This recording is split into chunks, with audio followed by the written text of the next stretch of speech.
We'll do this one. Okay, switch over to here. I want to watch this video. I saw it in my recommended. Basically, that creepy feeling. What's with source games? I'm like, I never really found source games that creepy, but I can kind of see what they're going for. So let's just jump straight into this video.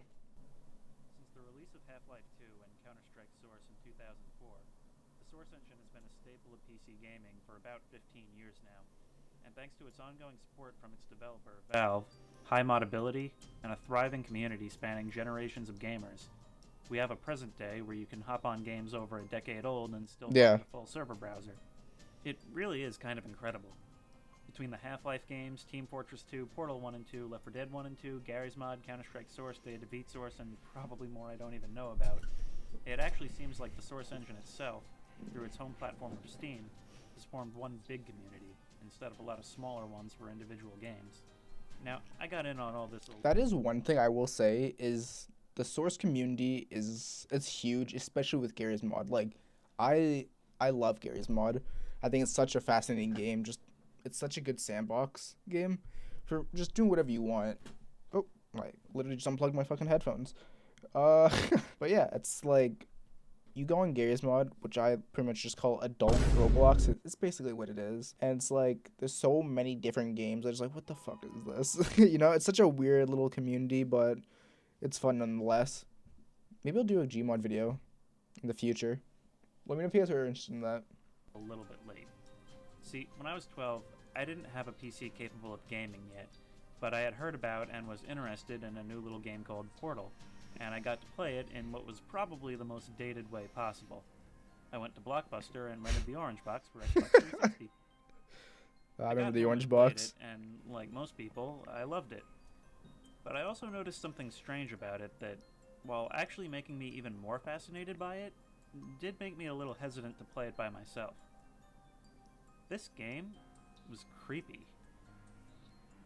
Now, as many of you probably know, this is partly deliberate. That's the whole point of Portal, after all, that the facade of this humorous little puzzle game is a sci-fi horror story that is hinted at throughout and explicitly reveals itself in the final level. As you make your way through the game, you'll probably start to feel a sense of isolation. Portal is such a fun game. It's been so long since I played the first one. I think I've mostly played Portal 2. I would love to go back and play the first one, though. Like, I remember having a lot of fun. The first one, like, I think the levels are more memorable, but I think, like, there's more memorable scenes in the second one with, like, the characters, like Wheatley, GLaDOS, and all that. As you look up at those observation windows and think to yourself, if I'm being tested, where is everyone? Shortly after this, I got my first PC of my own and spent much of middle and high school playing these games. But the thing is, for me at least, Same. This unnerving feeling of being alone but not quite is present in every Source game, and not just the ones where it's meant to be there. I was inspired to make this video a few months back by a post on 4chan's Xboard. It caught my attention with a picture of RP Downtown V2, a Garry's Mod map which I am very familiar with. Anyone who's played Dark RP knows this map like the fucking back of their hand. Know your fucking place, trash.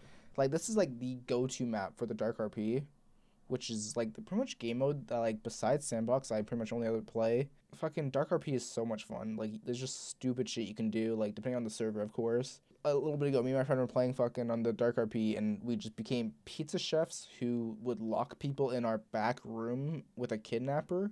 Outrageous, like, shit that you can do like that. It's fucking hilarious. I'm very familiar with. The post read, "Remember RP Downtown V2? I was on a nostalgia trip through Gmod the other day and downloaded it from the workshop. Through the comments, I learned of the rumor that the creator killed himself at some point and haunts the map. What the fuck? I'm not sure if the claim about the creator is true or for how long this rumor has existed, but I first heard about it only a few days ago. I've always felt really uncomfortable on this map, with the feeling intensifying in certain buildings for some reason. I've always found Source games in general to be quite unnerving, as I never feel alone on an empty map." Okay, so is this gonna dive into full-on creepypasta? Like, I don't think the creator of this map killed himself. Although I actually don't know who the original creator is, because there's so many like different like spin-offs and edits of this map. I don't know who created the original. Was this made before Dark RP? When you set up a Dark RP server, this is like the default map. This is like the go-to map that everyone uses, so. This really resonated with me, as someone had put to words what I had felt, but never really thought about for years. I hadn't played Garry's Mod in a long time, but curious about the haunting claims, I downloaded the map from the workshop and took a walk around. Although I didn't see any ghosts, that old unnerving feeling was back in full force. I'll just play a little bit without narration. Afterwards, let me know in the comments. Did you feel creeped out? And if so, do you have any ideas why? Let's find out. And whatever you did or didn't feel, do you have any memories of playing on the map back in the day? That last question is important for later.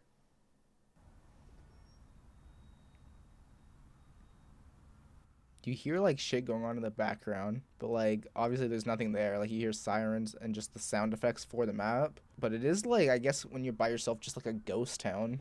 And I never actually thought about it that way. Like loading into this by yourself, because I'm so used to this with other players that yeah, by yourself is kind of creepy.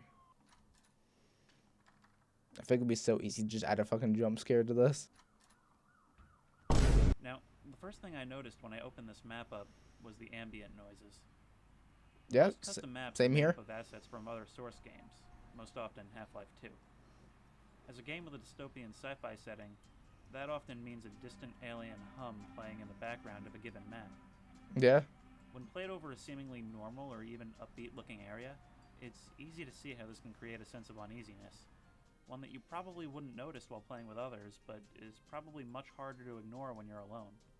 Some maps take it a step further, having sounds of conversation and traffic which can fill out the atmosphere of a populated server, but just seems out of place when you can hear all this activity with no one Literally around. what I was just saying. Speaking of being alone, remember before when I asked if you have any memories of playing on RP Downtown V2? Yeah. Whether or not you felt anything now? See, my thinking is this. I associate many of these maps with activity and fun memories. To come back to it now, empty and with a now more obvious sinister ambient track, it Very creates a true. disconnect in my mind that something is wrong here, and that I'm not really alone. As I explored these old maps, I almost expected to see a mysterious message saying a player had joined, or to turn a corner and see someone watching me in the distance. So, in conclusion, while this phenomenon is not strictly unique to Source games, I believe more people consistently experience this in Source environments for two main reasons. Firstly, because of a wide variety of otherwise pretty upbeat maps using the ambient sounds of Half-Life 2 of all things, and secondly, the popularity, age, and continued use of these games means that a large number of people are playing a set of games which are both nostalgic to them and are either still present in their lives or can be easily revisited at any time thanks to Steam. With all this considered, it comes as no surprise that there's no shortage of creepypastas Wait. about players returning to old. Yeah, fucking. What are these? We got Herobrine. Okay. These are all creepypastas. Lone Wolf Radio. Is this a follow one? Sounds kind of interesting. I kind of want to look into that. Journey, don't know what that is. Majora's Mask. There's a shit ton. See, creepypastas can be kind of cool. Old games to find something really wrong with them. And Source games in particular seem to be the perfect storm of nostalgia, widespread appeal, and inherent creepiness. Good video, good video. That is pretty much everything. Hope y'all who stopped by had a good one. Hope to see you guys in the next stream. Have a good one. See ya. Bye.